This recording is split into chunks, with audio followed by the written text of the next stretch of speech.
With so few written records, archaeologists like Fernando Estete must piece together clues about Machu Picchu's history wherever they can find them.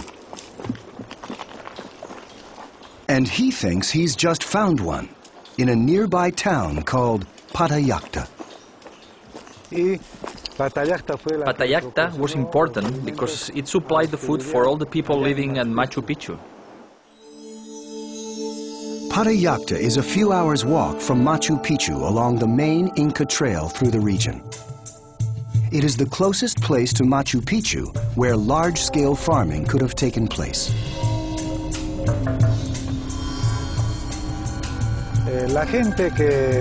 The people who lived at Patayacta weren't just farmers, though. They likely played many roles. They could have been stone workers, builders, laborers. Estete's best hope for understanding Machu Picchu is to learn about the people who lived here, the possible builders of the city.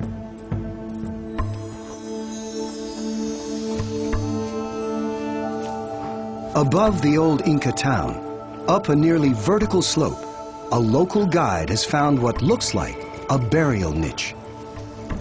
Estete and fellow archaeologist Elva Torres believe it may be undisturbed, a gravesite last touched 500 years ago. Buenos días. Hola, ¿qué tal, Richard? ¿Qué tal? ¿Qué tal? ¿Y la tumba? Sí, claro, porque podemos empezar ya a hacer apertura. Podemos ¿no? aperturar, sí. Richard, tú tendrías que... Está bien. Before the tomb can be opened, Estete's Quechua guide makes an offering of coca leaves to the spirits that dwell here, just as his Inca forebears would have done.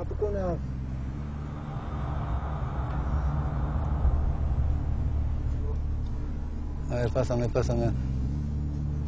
Ya. Con cuidado, no se vaya a caer las otras. Estete and Torres have investigated many other burials in the area. Most are far more accessible. Cuidado, esta tumba es una de las más construidas. This tomb has been constructed. The other tombs don't use this style. They're simply in caves, in natural rock formations that are easy to get to. ¿Se ve algo? ¿Qué hay? ¿Se ve algo? No, profe, está oscuro. A ver, mira bien, ¿hay algo? In the dim tomb light, Ah, sí. No se ve bien, está oscuro. a human skull. Qué bien, Elvita, hay un cráneo, ¿no? Sí, profe, hay un cráneo adentro. Pues hay cráneo, hay huesos bastante. Qué bien, qué bien. Mucho hueco. Ya está, a los costados, con cuidado. Ya llego. Ya estás pisando, ¿no? Con Sí, cuidado. ya. Ya. Ya entré.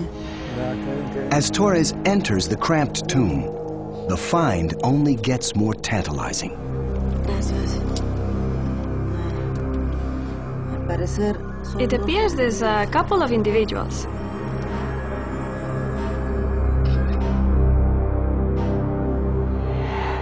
But as she investigates, she finds a lot more skeletons, 9 in all, and many show signs of injury.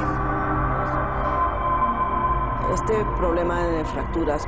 Bueno, no. Well, this problem regarding fractures, they could be from everyday activities. They could have been from a fall, something may have fallen on them, or perhaps some other sort of activity.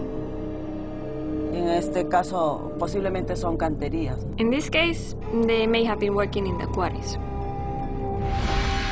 Could these be the skeletons of the builders of Machu Picchu? They can't be sure until they take a closer look in the lab. There, Torres is joined by bioarchaeologist Valerie Andrushko. Right away, they find some surprises in the skulls from the tombs near Patayacta. They're full of holes. It's the sign of a procedure called trepanation. Trepanation is the partial removal of part of the skull that the Inca practiced with very high degrees of success. Our understanding is that trepanation was often done in order to release intracranial pressure due to fractures. Its skull surgery and healed wounds found throughout the empire showed that the Inca were skilled at using it to treat head trauma. When we see evidence for trauma, the question is always, is it related to accidents or is it related to violence?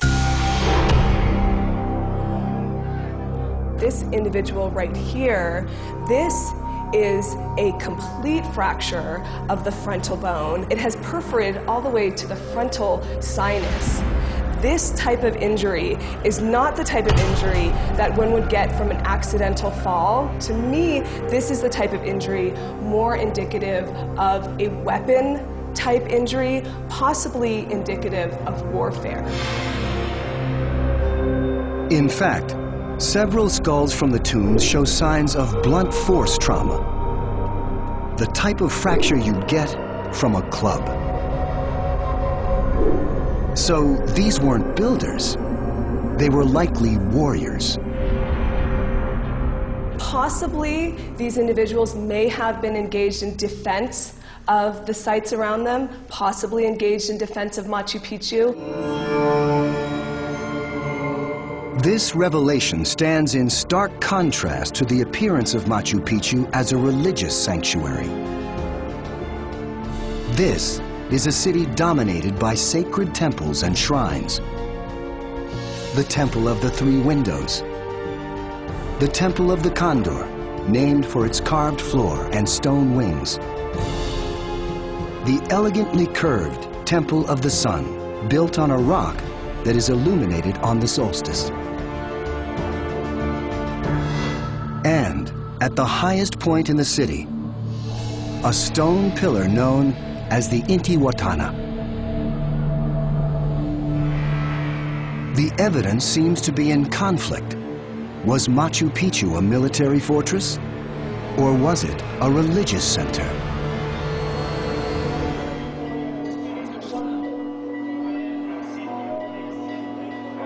The answer can perhaps be found in the ancient capital of Cusco, where the descendants of the Inca still live.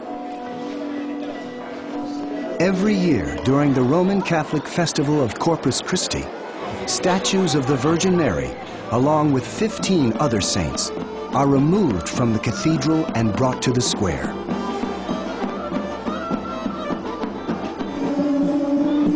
These performers may be paying homage to Christian saints, but the instruments they play and the steps they move to are actually Inca in origin. That's because this Corpus Christi procession is a Christian revision of an Inca ritual. 500 years ago, the Inca also processed through Cusco, but they didn't carry statues of saints. They carried the mummies of their kings, whom they revered as gods.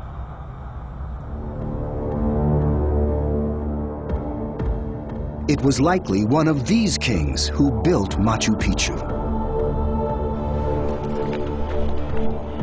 The quality of the stonework alone suggests the city was royal. Fernando Estete estimates that it would have taken at least 50 years to complete. Since the Inca Empire only lasted 100 years, focus has been on the earliest kings. The accounts of a Spanish Jesuit named Bernabe Cobo point to a dynamic leader who founded the Inca Empire, a king named Pachacuri. But no one could ever prove that Pachacuri built Machu Picchu. A small clue is hidden in his name, which means, he who remakes the world. Pachacuri was sort of the Alexander the Great of the Incas. He was the one who started the expansion out of the Cusco region, and the Inca Empire began to expand tremendously over areas that had never been conquered by the Incas before.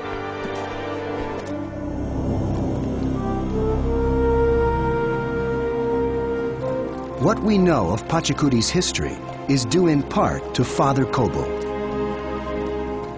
Cobo arrived in Peru after the conquest in the late 1500s and wrote his account based on interviews with descendants of the Inca.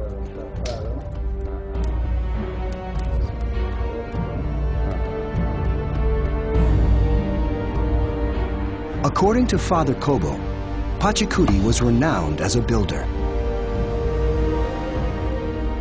Having enlarged his empire with so many and such vast provinces, during the remainder of his life, this king devoted himself to building magnificent temples and palaces and strong castles. The beautiful stonework at Machu Picchu, so similar in style to Pachacuti's temples in other Inca cities, suggests that the same hand was behind the structures here. But the most convincing evidence linking Pachacuti to Machu Picchu comes from a Spanish register held in the colonial archives in Cusco. Dated 1568, it mentions the town of Picchu with a clear reference to its owner, Inca Yupanqui, also known as Pachacuti.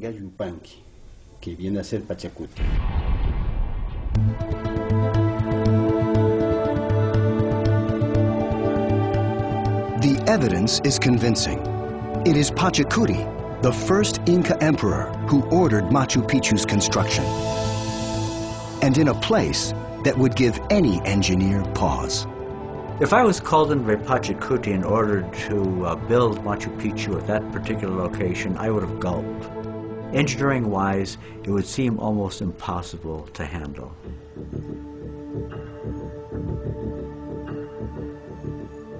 "15 years of study by hydrologist Ken Wright and a team of engineers is revealing how the Inca pulled this off. Because the steepness of the site isn't the only problem. Machu Picchu also receives torrential rains each year, triggering frequent landslides.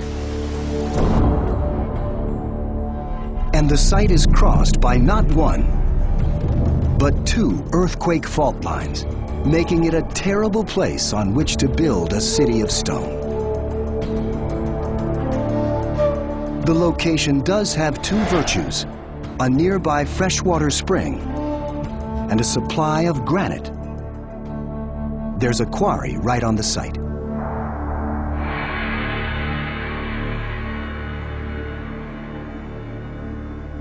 When the Inca engineers turned to building, their first step would have been to shore up the mountain. They did it by constructing a remarkable bulwark of terraces.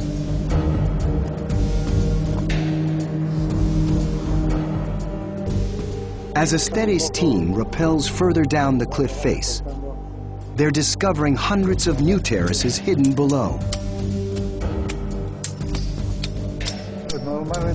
Usually, when people refer to Machu Picchu, they are only thinking about the Inca buildings on top of the ridge. But construction has to begin at the bottom. In other words, you have to start with the terraces.